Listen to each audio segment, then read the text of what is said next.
नंदिनी और हरीश की कहानी साधारण थी, लेकिन उनके मन के भीतर चल रही लड़ाइयां असाधारण थीं। दोनों एक दूसरे से प्यार करते थे, फिर भी अक्सर छोटी छोटी बातों पर चुप्पी छा जाती थी। नंदिनी ज्यादा सोचने वाली थी और हरीश जल्दी निष्कर्ष पर पहुंच जाने वाला। एक दिन दोनों के बीच बिना किसी बड़े कारण के बहस हो गई। हरीश को लगा कि नंदिनी हर बात को जरूरत से ज्यादा बढ़ा देती है, और नंदिनी को लगा कि हरीश उसे समझना ही नहीं चाहता। उसी भारी मन के साथ नंदिनी अकेले लाइब्रेरी चली गई। लाइब्रेरी की वही पुरानी शांति, वही लकड़ी की अलमारियां, वही धीमी रोशनी। लेकिन आज नंदिनी के मन में शोर था। वह किताबों की कतारों के बीच चल रही थी, जैसे अपने ही विचारों से बचना चाहती हो। तभी उसकी नजर उसी किताब पर पड़ी जिसे उसने पहले कभी ध्यान से नहीं देखा था। उसने किताब उठाई और बिना सोचे समझे पढ़ने लगी। जैसे जैसे पन्ने पलटते गए, उसे लगने लगा कि किताब उसकी कहानी जानती है। किताब उसे समझा रही थी कि इंसान अक्सर यह मान लेता है कि जो वह सोच रहा है वही सच है। नंदिनी को याद आया कि बहस के बाद उसने अपने मन में तय कर लिया था कि हरीश उसे हल्के में लेता है। उसने कभी यह सोचने की कोशिश ही नहीं की कि हरीश का नजरिया क्या हो सकता है। किताब उसे बता रही थी कि हम अपने विश्वासों को साबित करने वाले उदाहरण ढूंढते हैं, और जो विपरीत हो उसे नजरअंदाज कर देते हैं। यही आदत रिश्तों में दरार पैदा करती है। नंदिनी को अपने और हरीश के पुराने पल याद आने लगे। कैसे हरीश ने मुश्किल वक्त में उसका साथ दिया था, कैसे उसने बिना कहे उसकी जिम्मेदारियां उठाई थी। लेकिन एक ताजा बहस ने उन सारी यादों को ढक दिया था। किताब जैसे धीरे धीरे उसे सिखा रही थी कि दिमाग हाल की घटनाओं को ज्यादा वजन देता है और पूरी तस्वीर धुंधली हो जाती है। नंदिनी को एहसास हुआ कि वह एक हिस्से को पूरा सच मान बैठी थी। वह पढ़ती रही और समझती रही कि इंसान नुकसान से ज्यादा डरता है, फायदे से कम उत्साहित होता है। इसी डर में वह रिश्तों में भी खुद को बचाने लगता है। नंदिनी ने महसूस किया कि उसने भी बहस के बाद खुद को अंदर से बंद कर लिया था ताकि और चोट न लगे। लेकिन किताब उसे यह भी बता रही थी कि स्पष्ट सोच का मतलब खुद को बचाना नहीं, बल्कि सच्चाई को देख पाना है। उसी समय हरीश का मैसेज आया। नंदिनी ने फोन देखा, लेकिन जवाब नहीं दिया। पहले वह अक्सर गुस्से या दुख में तुरंत प्रतिक्रिया दे देती थी, लेकिन आज उसने रुकने का फैसला किया। किताब ने उसे सिखाया था कि हर भावना पर तुरंत काम करना जरूरी नहीं होता। कुछ पल रुकना, सोच को ठंडा होने देना, यही साफ सोच की शुरुआत है। नंदिनी ने खुद से सवाल किया कि क्या वह सच में जानती है कि हरीश क्या सोच रहा था, या वह सिर्फ अनुमान लगा रही थी। उसे महसूस हुआ कि अनुमान अक्सर डर से पैदा होते हैं, सच्चाई से नहीं। उसने यह भी समझा कि दिमाग कहानी बनाना पसंद करता है, और हम उन कहानियों पर विश्वास कर लेते हैं, चाहे वे अधूरी ही क्यों ना हो। लाइब्रेरी की खिड़की से बाहर देखते हुए उसे लगा कि उसका मन थोड़ा हल्का हो गया है। किताब उसके लिए ज्ञान का ढेर नहीं थी, बल्कि एक धीमी आवाज थी जो उसे खुद से ईमानदार होना सिखा रही थी। उसने पहली बार माना कि उसकी हर सोच सही नहीं होती और हर भावना सच का प्रमाण नहीं होती। नंदिनी ने किताब बंद की, लेकिन उसके शब्द उसके भीतर चलते रहे। वह जान गई थी कि अगर उसे अपने रिश्ते और अपनी जिंदगी को समझदारी से संभालना है, तो उसे अपने सोचने के तरीके को बदलना होगा। उसने तय किया कि वह हरीश से बात करेगी, लेकिन आरोप के साथ नहीं, समझ के साथ। वह लाइब्रेरी से बाहर निकली, यह जानते हुए कि यह कहानी अभी खत्म नहीं हुई है, बल्कि अब सही मायने में शुरू हो रही है। नंदिनी लाइब्रेरी से बाहर निकली, लेकिन किताब वहीं नहीं छूटी थी। उसके शब्द उसके साथ चल रहे थे। सड़क पर चलते हुए भी उसके दिमाग में वही बातें घूम रही थीं। उसे एहसास हो रहा था कि वह सिर्फ हरीश को नहीं, बल्कि खुद को भी गलत समझ रही थी। उसने तय किया कि आज वह हरीश से बात करेगी, लेकिन इस बार पुराने तरीके से नहीं। उधर हरीश अपने कमरे में बैठा था, मोबाइल हाथ में था, लेकिन स्क्रीन सूनी लग रही थी। नंदिनी का जवाब न आने से उसके मन में बेचैनी बढ़ रही थी। उसके दिमाग में भी एक कहानी चल रही थी। उसे लग रहा था कि नंदिनी हमेशा उसकी बातों को गलत समझती है, कि वह कभी संतुष्ट नहीं होती। लेकिन वह यह भूल रहा था कि यह सिर्फ उसका अंदाजा था, पूरा सच नहीं। वह भी अपने मन की आदतों का शिकार था। नंदिनी घर पहुंची। उसने जल्दी में कुछ नहीं किया। पहले की तरह गुस्से में फोन उठाकर मैसेज नहीं लिखा। उसने खुद को थोड़ा समय दिया। उसे किताब की वह बात याद आई कि जब मन भरा हुआ हो तब लिया गया फैसला अक्सर पछतावे में बदल जाता है। उसने गहरी सांस ली और हरीश को कॉल किया। कॉल उठते ही दोनों कुछ पल चुप रहे। यह चुप्पी भारी नहीं थी, बल्कि सोच से भरी हुई थी। नंदिनी ने इस बार आरोप से बात शुरू नहीं की। उसने सिर्फ यह कहा कि वह आज बहुत कुछ समझ पाई है। हरीश को यह सुनकर अजीब लगा। उसे लगा कि शायद आज बातचीत अलग होने वाली है। नंदिनी ने धीरे धीरे बताया कि कैसे वह अक्सर एक ही घटना से पूरे रिश्ते का मतलब निकाल लेती है। कैसे उसका दिमाग उसे बार बार वही बातें याद दिलाता है जो दर्द देती हैं। उसने माना कि उसने हरीश की कई कोशिशों को नजरअंदाज किया। यह कहना उसके लिए आसान नहीं था, लेकिन सच था। हरीश सुन रहा था। वह बीच में नहीं बोला। पहली बार उसने महसूस किया कि जवाब देना जरूरी नहीं, समझना जरूरी है। उसे भी किताब की बात बिना किताब पढ़े समझ आ रही थी। उसने जाना कि वह भी नंदिनी की खामियों को बढ़ा चढ़ाकर देखता रहा है और उसकी अच्छाइयों को सामान्य मानता रहा है। उसने भी अपनी बात रखी। उसने बताया कि कैसे वह खुद को कम आंकने लगता है जब नंदिनी नाराज होती है। कैसे उसे लगता है कि वह कभी काफी नहीं होगा।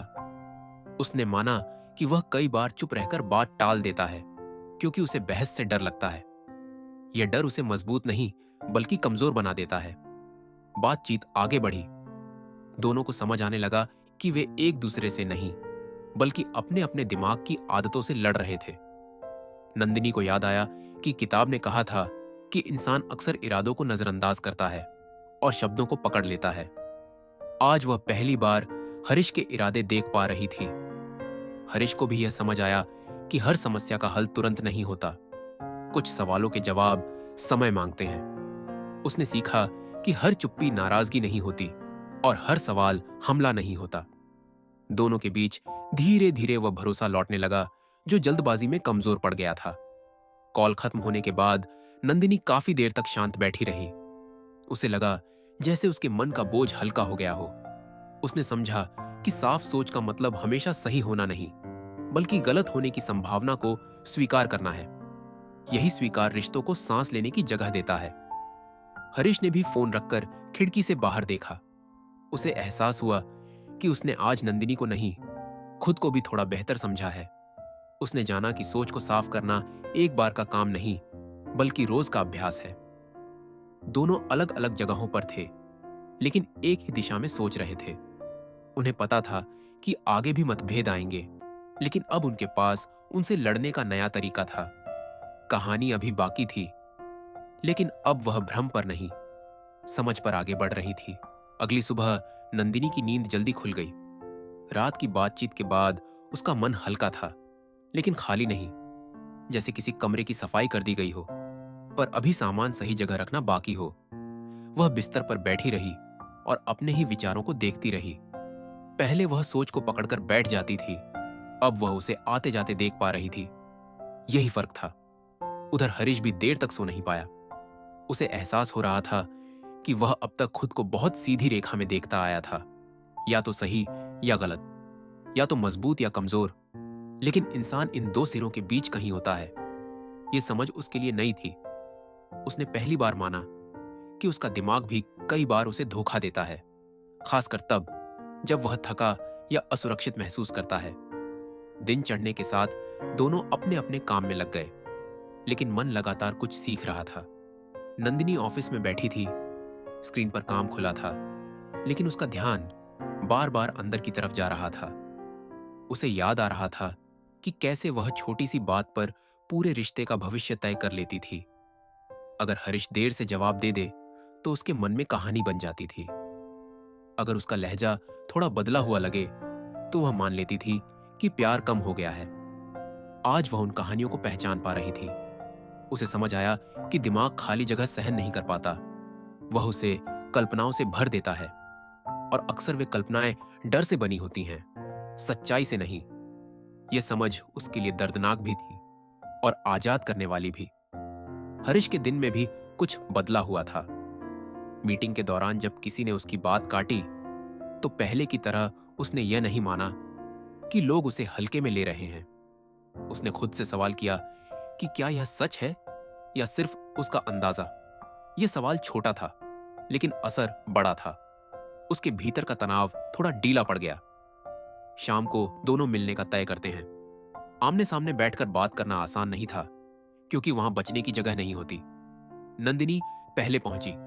कैफे में बैठी वह आसपास के लोगों को देख रही थी। हर टेबल पर अलग कहानी चल रही थी। उसे लगा कि हर इंसान अपने ही दिमाग की कहानी में जी रहा है। हरीश आया।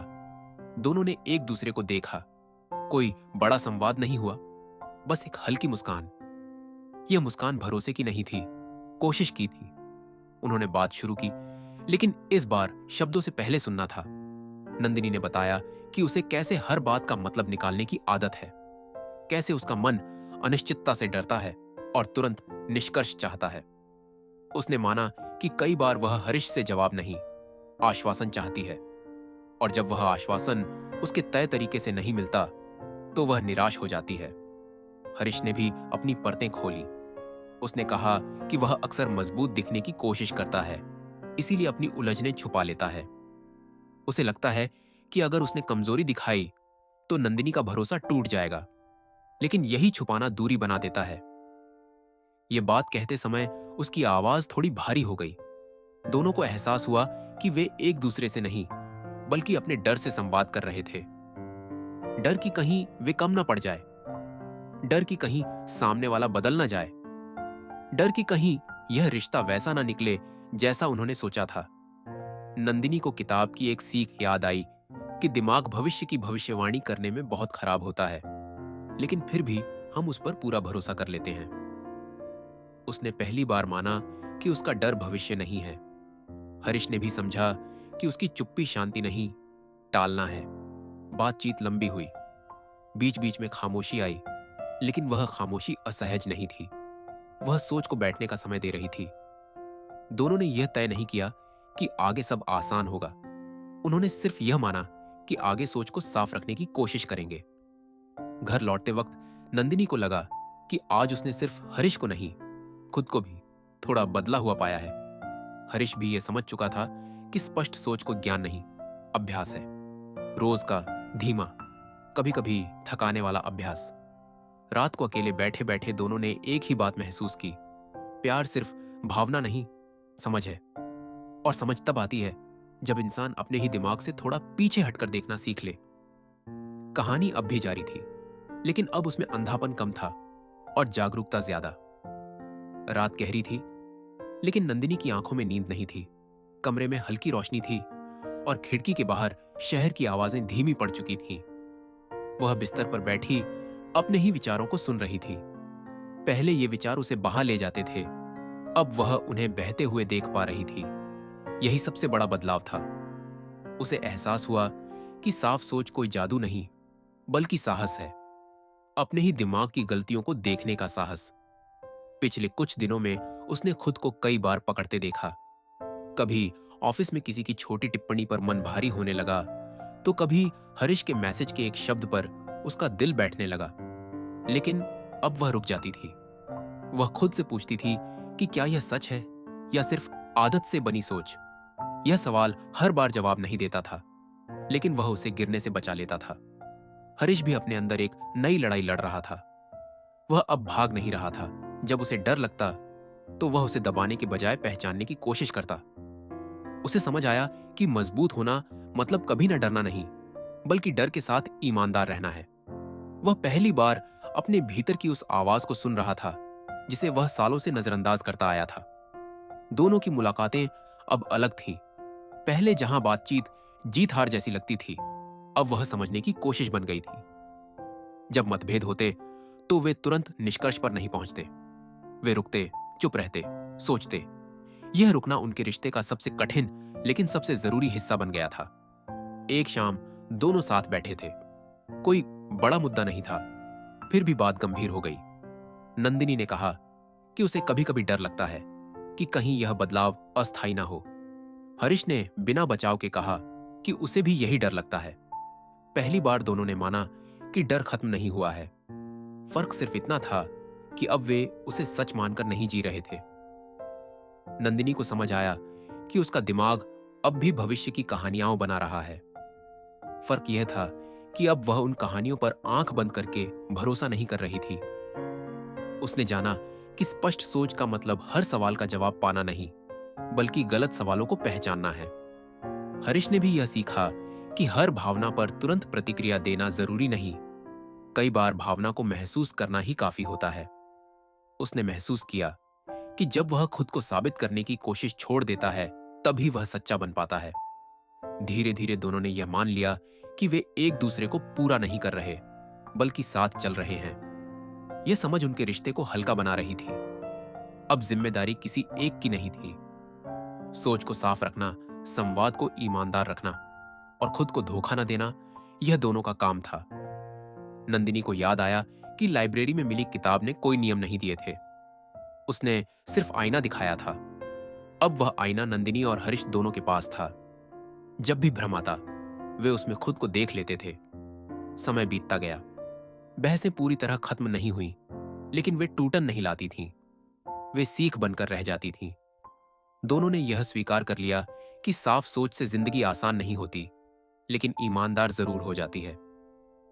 एक दिन नंदिनी ने महसूस किया कि वह खुश है, किसी बड़ी वजह से नहीं, बल्कि इसलिए क्योंकि उसका मन अब हर समय खुद से नहीं लड़ रहा था।